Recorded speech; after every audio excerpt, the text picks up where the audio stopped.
Did you hear the scorching rumor that set social media ablaze overnight? Within hours of reports claiming Sean Diddy Combs was whisked under tight security from a federal detention center to a hospital, whispers of a shadowy illness dubbed SDT rippled through private chats. No official confirmation, just blurred corridor photos, leaked DM screenshots, and frantic voice notes hinting at a highly contagious, hush-money-wrapped mystery. Fans and industry insiders found themselves in a digital manhunt for answers, wondering if the architect of Bad Boy Records faced a routine emergency or something far more scandalous. For one former protege, the alarm bells were deafening. Her late-night studio session halted as her phone exploded with alerts, each ping sending a jolt of dread through her veins.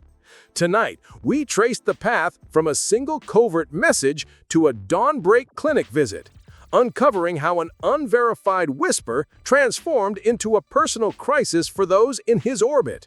And as the line between rumor and reality blurs, we'll ask, what happens when fear spreads faster than facts in our hyper-connected world? Section 1. Cassie's Emergency Call. It was past midnight when Cassie's headphones slipped off and her phone lit up like a warning beacon. She'd been layering vocals in the studio, chasing that perfect take, when a barrage of missed calls and frantic texts from a close friend flooded her screen. The message was stark. Diddy's been rushed to a hospital, under guard. They're saying it's serious. Cassie's heart skipped a beat as she opened a group chat where screenshots of blurred corridor photos and snippets of an alleged SDT diagnosis, described only as a rare, fast-moving strain, fluttered across the screen. Her breath caught. She replayed memories of backstage hugs and whispered assurances that everything was clean, all those nights at after-hours parties bathed in neon lights. Could any trace of those encounters still linger? Her studio partner looked up, sensing her sudden tension, but she waved him off. Instead, she dialed another friend, an influencer who'd been at those same late-night gatherings. The reply came in a shaky whisper. "We're all panicking.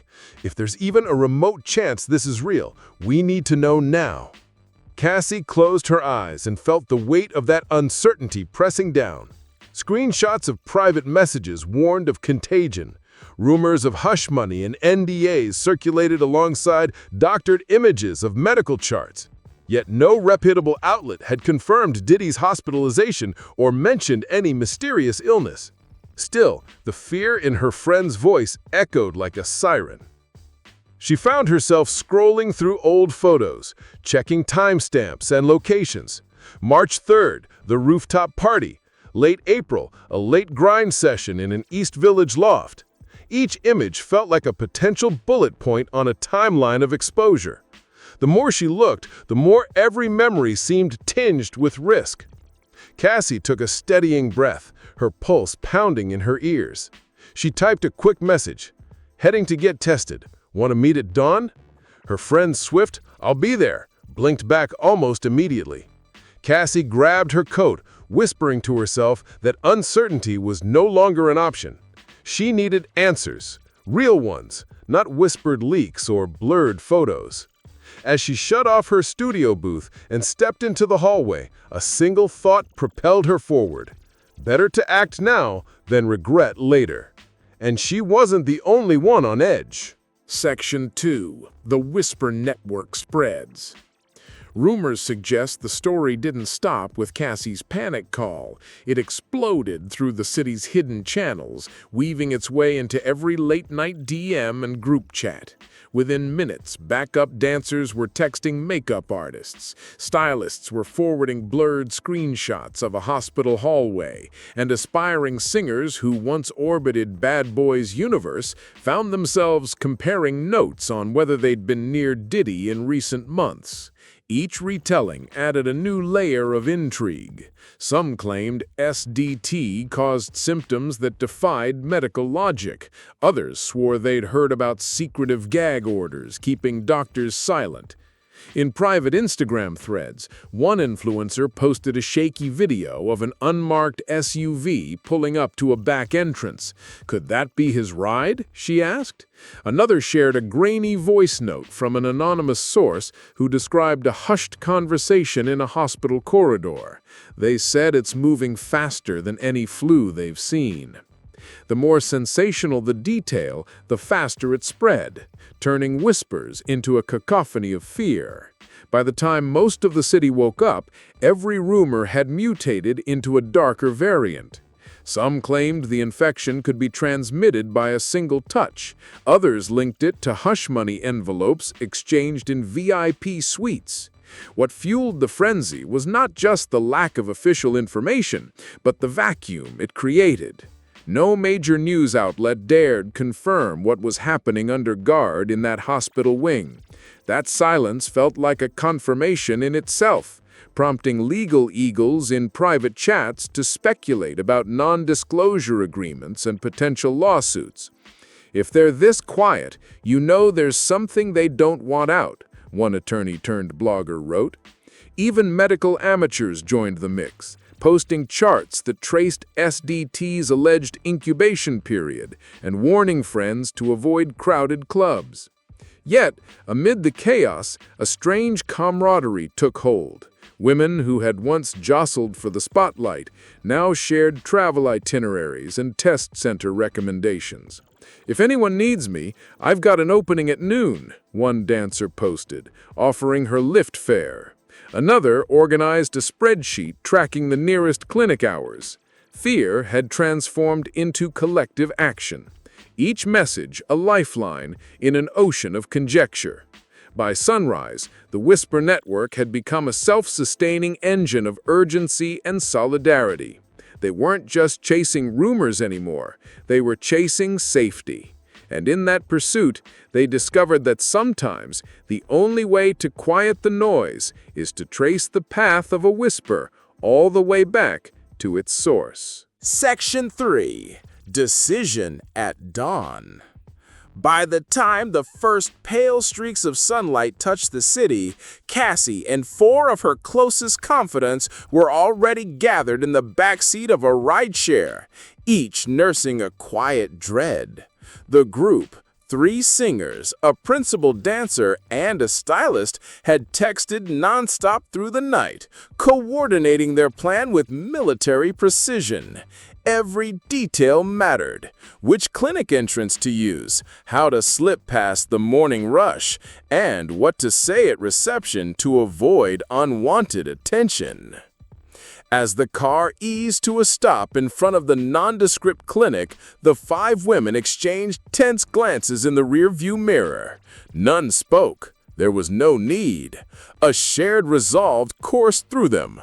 Better to chase certainty now than live with "what if" forever. They'd grown accustomed to glittering after-hours parties and the glow of stage lights, but this was different. This was about their very health. Inside, the waiting room was a study in contrast. The sterile calm of mint green walls and magazines 6 months out of date against the tight knot of anxiety in each of their stomachs. Cassie sank into a plastic chair, shoulders squared, as the others took their places. Soft murmurs of, "I'm so glad we did this," floated around the room, underscored by the low hum of the receptionist's keyboard. One by one, they were called back. Cassie's name echoed through the hallway, and she rose, palms slick. The phlebotomist guided her to a small cubicle where the sting of the needle was a sharp reminder that rumors had real consequences. Blood vials plinked into a tray, each drop carrying the weight of every uncertain midnight message. Outside the testing rooms, the group reconvened, their faces drawn but determined. They exchanged supportive nods, no need for hollow reassurances. They'd made this choice together. A final text pinged on Cassie's phone, a summary of their schedules, treatment options, numbers for follow-up. It read like battle orders, a stark contrast to the carefree invites they once shared at Diddy's after-grind events. As they filed out into the crisp morning air, envelopes in hand and hearts pounding, Cassie took a deep, steadying breath. In that moment, the city's noise faded, replaced by something stronger: agency. They had chased down the rumor, traced it to its source, and refused to remain passive actors in a story they hadn't chosen. What awaited them beyond these walls was uncertain, but one truth stood clear. No whisper, no matter how loud, could command their lives, only the facts they held in their hands. Section 4. The clinic's stark reveal. The doctor's entrance felt both abrupt and surreal, his white coat stark against the room's muted pastels. He greeted Cassie and her friends with a calm professionalism that did little to soothe their racing hearts. Pulling up a chair, he unfolded their lab results and laid them on the desk like cards in a high-stakes game. He said, "Your preliminary panels show markers consistent with what clinicians have been informally calling STD." He voiced steady but grave. In that instant, STD shifted from a whispered myth to a clinical reality.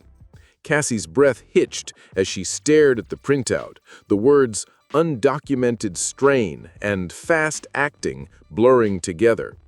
Around her, the others drew in slow, synchronized breaths. Some closed their eyes. One pressed a hand to her mouth. Another exhaled a soft curse. The doctor continued, explaining that STD didn't appear in any standard medical texts and had only surfaced in off-the-record exchanges between infectious disease specialists. He described it as a strain with an incubation period measured in hours, not days, and symptoms that could be mistaken for a severe flu or allergic reaction. He said, "It's aggressive," tapping the folder, "but not invincible. We've had success treating the handful of documented cases with a regimen of targeted antivirals, daily infusions, and close monitoring."